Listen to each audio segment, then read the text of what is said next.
काफी देर हिचकिचाने के बाद उसने कहा, जेफ को प्रोग्राम शुरू होने वाला है। लेकिन मेरी सिस्टर ने आंख तक नहीं उठाई और बस कहा, मैंने कहा ना मुझे उसके बारे में कुछ नहीं जानना। गहरी सांस ली और डायरी खोल दी। डियर डायरी, आज मुझे एक छोटा सा पप्पी मिला। मैं उसे अपने पास नहीं रखना चाहता था, लेकिन वो अपनी घायल टांग घसीटते हुए मेरे पीछे पीछे आता रहा, कराहता हुआ, और मुझे लगा शायद मैं उसका ख्याल नहीं रख पाऊंगा। मैंने पहले तो आगे बढ़ने का फैसला किया, लेकिन 2 कदम चलने के बाद ही रुक गया और फिर पीछे मुड़कर उसे देख लिया।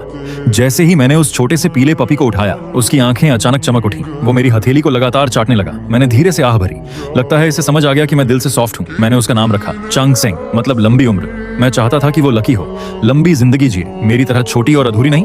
मैं उसे पेट हॉस्पिटल लेकर गया। सिर्फ चेकअप फी ने ही मेरी पूरी पॉकेट खाली कर दी और डॉक्टर ने कहा सर्जरी के लिए 2000 युआन लगेंगे। अगर ऑपरेशन नहीं हुआ तो वो मर जाएगा। मैंने चांग को अपनी बाहों में देखा और डॉक्टर से धीरे से कहा, क्या मैं कुछ दिनों बाद इसे सर्जरी के लिए ला सकता हूँ? मेरे पास अभी पैसे नहीं है। लेकिन उसने साफ मना कर दिया और डिले नहीं कर सकते, लेटेस्ट कल तक।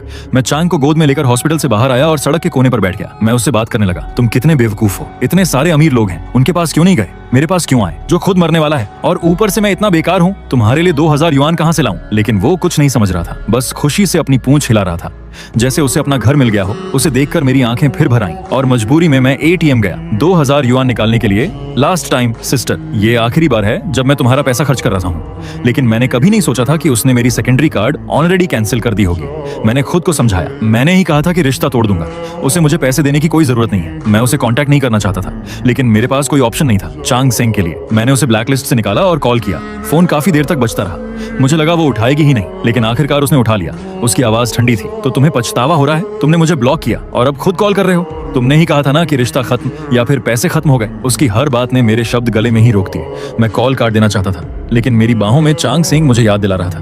मैंने बस धीरे से कहा, मुझे 2000 चाहिए। कुछ पल खामोशी रही, फिर उसने कहा, इतने समय बाद कॉल किया और ये तक नहीं पूछा कि मैं ठीक हूँ या नहीं, खा रही हूँ या नहीं, सो रही हूँ या नहीं, बस पैसे चाहिए, है ना? मैंने अपने होंठ जोर से काट लिए। खून का स्वाद मेरे गले में भर गया, लेकिन मैंने उसे निगल लिया। उसने फिर कहा, तुम्हें पैसे चाहिए, ठीक है, मैं सब दे दूंगी। क्या अब तुम खुश हो? मुझे तुमसे कोई उम्मीद नहीं रखनी चाहिए थी वॉन्नी। तुम्हारे पास दिल ही नहीं है। आज से हमारा भाई बहन का रिश्ता खत्म। और उसने फोन काट दिया। मैं खुद को रोक नहीं पाया। मैं जमीन पर बैठ गया, चांग सेंग को कसकर पकड़ लिया और खून की उल्टी करने लगा। बहुत सारा खून, लेकिन अंधेरी जमीन पर वो दिख भी नहीं रहा था। चांग सेंग डर गया था।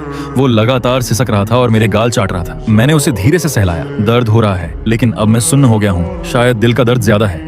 जब मैंने उसे एक्स्ट्रा पैसे वापस भेजने की कोशिश की तो पता चला मेरी सिस्टर ने मुझे ब्लॉक कर दिया है। मैं चांग सेंग को पकड़कर बहुत रोया। अब मुझे समझ आ गया था, वो सच में मुझे नहीं चाहती। पहले मैं चाहता था कि वो मुझे भूल जाए, मुझसे रिश्ता तोड़ दे, लेकिन अब जब उसने सच में ऐसा कर दिया तो ये दर्द सांस लेने नहीं दे रहा था। उधर लोग इस कहानी को सुन रहे थे, कुछ कह रहे थे, ये तो बहुत क्रूअल है, चाहे फेक ही क्यों ना हो। कहानी बहुत इमोशनल है। कुछ की आंखें भर आई थी। जल्दी आगे पढ़ो, चांग सेंग का क्या हुआ? कुछ लोग अब भी कह रहे थे कि मैं सिंपैथी के लिए एक्ट कर रहा हूँ, लेकिन अब उनकी आवाज भीड़ में खो गई थी, क्योंकि अब ज्यादातर लोग सिर्फ चांग सेंग की सेफ्टी को लेकर वरीड थे। प्रेशर के बीच रिपोर्टर ने खुद को संभाला और अगला पन्ना खोला। डियर डायरी, काफी समय बाद लिख रहा हूँ। एक अच्छी खबर है, चांग सेंग की सर्जरी हो गई है। अब वो हेल्थी है, बस बहुत ज्यादा क्लिंगी हो गया है। मैं जहाँ भी जाता हूँ वो मेरे पीछे आता है। सोते वक्त भी मेरे पैरों के पास ही सिमटकर सोता है। लेकिन एक बुरी खबर भी है, मेरी बीमारी और बढ़ गई है। पता नहीं मैं कितने दिन और जिंदा रहूंगा, शायद 1 महीने से भी कम। अब जब मैं फार्मेसी जाकर पेन किलर्स बल्क में खरीदता हूँ तो लोग मुझे शक की नजर से देखते हैं। उन्हें लगता है मैं कोई एडिक्ट हूँ। लकीली मेरे पास डायग्नोसिस रिपोर्ट है। थोड़ी देर रिक्वेस्ट करने के बाद वो मान जाते हैं, लेकिन अब दवाइयों का असर भी धीरे धीरे कम होता जा रहा है। सोने के लिए अब मेरे पास एक ही रास्ता बचा था, मुझे दवा ज्यादा लेनी पड़ती थी। कल जब मैं पैम्फलेट्स बांट रहा था, अचानक सड़क पर ही बेहोश हो गया। चांग सेंग बहुत डर गया था। वो लगातार मेरा चेहरा चाट रहा था, भौंक रहा था, और आखिरकार उसने किसी दयालु इंसान को बुला लिया, जिसने मुझे हॉस्पिटल पहुंचाया। वहां फिर से मुझे पैसे देने पड़े। मैंने दर्द के साथ हिसाब लगाया। ना सिर्फ मुझे पार्ट टाइम का पैसा नहीं मिला, बल्कि ऊपर से काफी पैसे और चले गए। डॉक्टर ने साफ कहा, तुम्हें तुरंत हॉस्पिटल में एडमिट होना पड़ेगा और अपने फैमिली को इन्फॉर्म करना होगा। अगर तुम ऐसे ही रहे तो शायद जल्द ही। उसने बात पूरी नहीं की, लेकिन मैं समझ गया था वो क्या कहना चाहता है। मैंने कुछ टालने वाली बातें कहीं और हॉस्पिटल से भाग गया। मैं एडमिट नहीं होने वाला, वो बहुत महंगा है। हॉस्पिटल के बाहर ही मुझे चांग सेंग मिल गया। जैसे ही उसने मुझे देखा वो भागता हुआ मेरे पास आया। अब भी दर्द कम नहीं हो रहा था। मैं करवट बदलता रहता था, लेकिन नींद नहीं आती थी। चांग सेंग मेरे दर्द को समझ रहा था। वो बेचैन था, कुछ कर नहीं सकता था, बस मुझसे चिपक कर मुझे बार बार चाट रहा था, जैसे रो रहा हो। मैंने कमजोर हाथ से उसे सहलाया और कहा, सब ठीक है। लेकिन अगले ही पल मैं खुद को रोक नहीं पाया। मैं भागकर वॉशरूम गया और ऐसे उल्टी करने लगा जैसे अपने अंदर की हर चीज बाहर निकाल दूं। पता नहीं कितना समय बीत गया। मैं चक्कर आने तक उल्टी करता रहा। फिर चांग सेंग की हल्की हल्की चाट से मुझे थोड़ा होश आया। मैंने खुद को आईने में देखा। बाल झड़ चुके थे, चेहरा पीला पड़ गया था। जो गाल पहले गोल थे अब इतने पतले हो गए थे कि थोड़ी नुकीली लग रही थी। मेरी सिस्टर मजाक में कहती थी, ये बेबी फेस है, इसमें कोई डिस्ट्रक्टिव पावर नहीं है। लेकिन अब लग रहा था यही चेहरा हमेशा के लिए रुक जाएगा। हमेशा जवान रहना भी शायद अच्छा नहीं होता।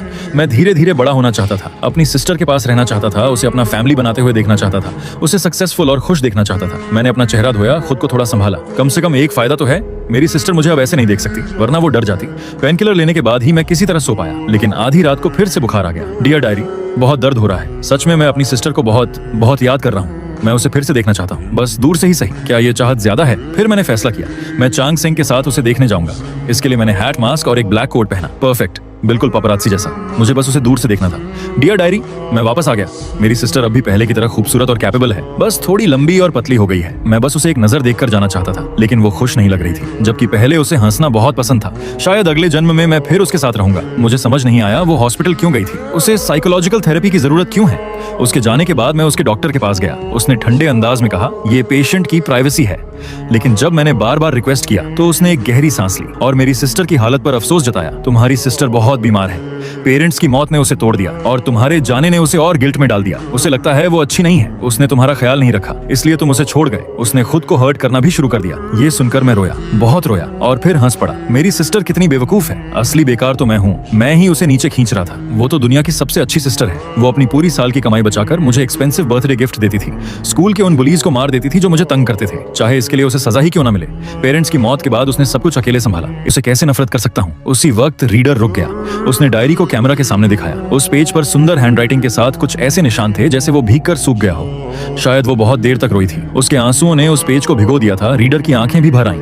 उसने कांपती आवाज में पढ़ना जारी रखा। मैं कितना बेकार हूँ, मैं कुछ नहीं कर सकता। मैंने अपनी सिस्टर को अपने सामने गुजरते देखा, लेकिन उसे गले लगाने की हिम्मत नहीं हुई। जिस पल हमारी नजरें मिली वो मुझे पहचान भी नहीं पाती। हाँ, मेरी हालत अब बहुत खराब है। बेहतर है वो मुझे ऐसे ना देखे। मैं नहीं चाहता वो दुखी हो। और फिर डियर डायरी, मैंने एक फैसला लिया है। इतने दर्द में धीरे धीरे मरने से बेहतर है कि मैं खुद अपनी जिंदगी खत्म कर दूं। क्या मैं सही कर रहा हूँ? मैं सच में इस बीमारी की वजह से बहुत कंफ्यूज्ड हूँ। मैं अक्सर तुमसे बातें करता हूँ, तुम्हें और चांद सिंह को, जैसे तुम दोनों मुझे जवाब देने वाले हो। मैंने स्लीपिंग पिल्स भी खरीद ली हैं, लेकिन फिर अचानक एक ख्याल आता है, चैन सिंह का क्या होगा? मैं उसे ऐसे ही छोड़ नहीं सकता। मैं चाहता हूँ उसे अपनी सिस्टर के पास छोड़ दूं, ताकि वो उसका ख्याल रख सके और उसे कंपनी मिले। सच कहूँ तो ये आइडिया मुझे बहुत स्मार्ट लगा, लेकिन फिर अचानक याद आया, कल मेरा बर्थडे है। मैं एक दिन और रुकूंगा। मैं अपने बर्थडे वाले दिन मरना नहीं चाहता। पिछले साल जब मैं 17 साल का हुआ था, पापा और मामा ने मुझे limited edition e sports equipment gift किया था। जैसे ही मैंने उसे खोला, पापा ने मेरे कंधे पर हाथ रखा और हंसते हुए बोले, तू सबसे कूल लड़का है। और मेरी सिस्टर ने मुझे एक मैकेनिकल वॉच दिया था। उसका डायल चमक रहा था। वो काफी एक्सपेंसिव था, लेकिन अब वो सारे गिफ्ट्स ऑलरेडी गिरवी रखे जा चुके हैं। मेरे पास अब सिर्फ वही गिफ्ट्स बचे हैं जिन्हें मैंने पहले नहीं बताया। मैं उन्हें हमेशा अपने साथ रखता हूँ। जब मेरे पास खाने के पैसे नहीं होते, तब भी मैंने कभी उन्हें बेचने की हिम्मत नहीं की। जब मैं सोता हूँ,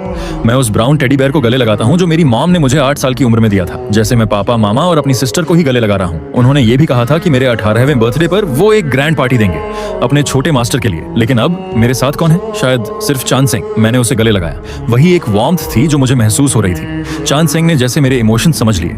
वो अपनी गीली जीभ से बार बार मेरी हथेली और गाल चाटने लगी, जैसे मुझे वार्म रखने की कोशिश कर रही हो। मुझे थोड़ी गुदगुदी हुई। मैं मुस्कुराया और उसे किस किया। फिर मैं उसे बेकरी लेकर गया। मैं अपने लिए एक छोटा केक खरीदना चाहता था। पहले अपने बर्थडेज पर मैं बस उसे देखता रहता था। उसकी कीमत सैकड़ों में होती थी। मैं लंबे समय तक वहीं खड़ा रहता था, बस उसे देखकर।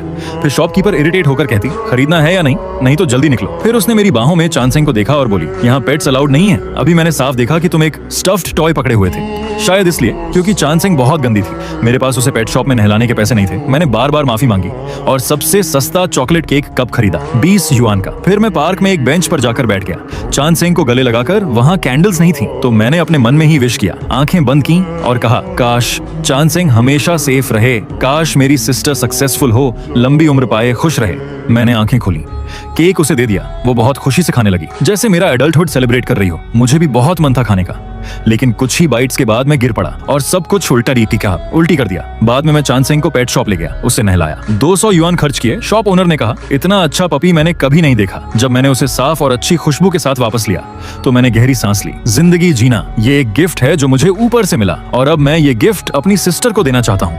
मैं चाहता था वो चांद सिंह का अच्छे से ख्याल रखे और चांद सिंह मेरी जगह उसके साथ रहे, और वो 20,000 युआन जो मैंने समहाउ जमा किए थे, मैं उन्हें भी चुपचाप उसकी डोर के नीचे डाल दूंगा। अगर सब ठीक रहा तो ये मेरी आखिरी एंट्री होगी, क्योंकि कल मैं दूसरी दुनिया में पापा और मामा से मिलने जाऊंगा। डियर डायरी, मैं तुम्हें मिस करूंगा। चांग सिंह, मैं तुम्हें भी प्रोटेक्ट करूंगा। और सिस्टर, मैं हमेशा तुम्हारी रक्षा करूंगा। मुझे लगा यहीं सब खत्म हो गया, लेकिन रिपोर्टर लिन ने अनजाने में अगला पन्ना पलट दिया। वहां लिखा था, सॉरी चांग सिंह, मैं तुम्हारा ख्याल नहीं रख पाया। क्या मेरी सिस्टर ने सोचा कि तुम किसी के पालतू हो, या उसने तुम्हें अपनाया ही नहीं? मैं थोड़ी दूर छुपकर खड़ा था, सोच रहा था कि जब मेरी सिस्टर उसे ले जाएगी तब मैं चला जाऊंगा, लेकिन चांद सिंह अचानक लीश से छूटकर मेरी तरफ भागी। हाँ, अगर मैं खुद उसे दे देता तो शायद ठीक होता। मैं बार बार उसे कह रहा था, मत जाओ, मुझे छोड़कर मत जाओ, लेकिन उसने मुश्किल से सिर उठाया, हल्का सा सिसकी। मेरे चेहरे चेहरे को चाटा और अपनी आंखें बंद कर ली। मैंने उसे कसकर गले लगाया और धीरे धीरे गाने लगा, अच्छा पपी दरवाजा खोलो।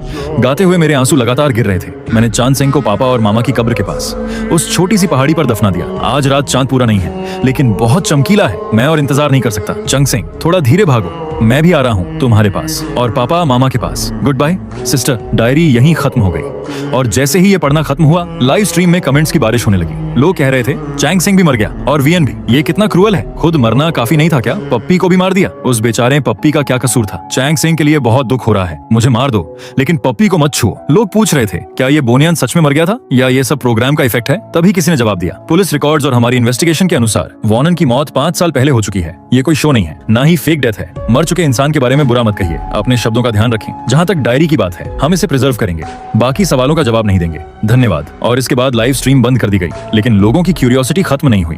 सबने सीईओ के सोशल मीडिया पर जाकर मैसेजेस करने शुरू कर दिए, कमेंट्स भरने लगे। टॉपिक ट्रेंड बन गया, सीईओ का भाई वोनान मर चुका है, गोनियन की डायरी सच है। तभी उस डायरी में मेंशन हुई दूसरी सिस्टर ने इंटरनेट पर पोस्ट किया, नियन नियन मर गया, मुझे माफ कर दो, वो बिना बताए चली गई थी। मैंने उसे बहुत ढूंढा लेकिन नहीं मिला। अगर मैं उसे पहले हॉस्पिटल ले जाती तो शायद वो इतनी जल्दी नहीं जाता। पहले तो लोग डाउट कर रहे थे, लेकिन जब उसने उनकी साथ की फोटो पोस्ट की तो सब चुप हो गए। फोटो में जो लड़का मुस्कुरा रहा था वो बिल्कुल वही था जो डायरी में था, और जो पहले सामने आया था अब सबको यकीन हो गया।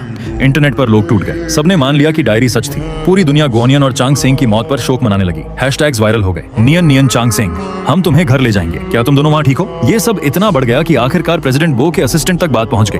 उसने काफी देर तक फोन देखा, हेसिटेशन हुआ, लेकिन आखिर बोल ही पड़ी, प्रेसिडेंट बो, 5 साल पहले आपने एक बेज कलर का पपी देखा था? प्रेसिडेंट बो ने उसे हैरानी से देखा, फिर धीरे से सिर हिलाया।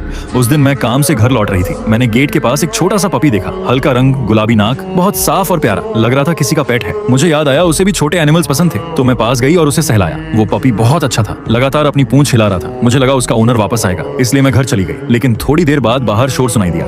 मैंने विंडो से देखा, एक लड़का सड़क के बीच उस पप्पी को पकड़कर रो रहा था, बुरी तरह रो रहा था। शायद वही उसका मालिक था। कहते हैं पपी अपने ओनर को ना देखकर घबरा गया और लीश तोड़कर भाग गया। असिस्टेंट ये सुनकर सन्न रह गई। तभी उसका फोन बजा, उसने नीचे देखा, जो फाइल उसे भेजी गई थी उसे खोलते ही उसका चेहरा बदल गया। प्रेसिडेंट बो, मुझे माफ कीजिए, इस दौरान मैंने आपकी जानकारी के बिना डायरी और आपके भाई के बारे में इन्वेस्टिगेशन की और वो सच में मर चुका है। पुलिस ने उसकी मौत 5 साल पहले रजिस्टर की थी। एविडेंस रियल है, फेक नहीं हो सकता। उसने पॉइजन लेकर सुसाइड किया था और वो डायरी भी असली है।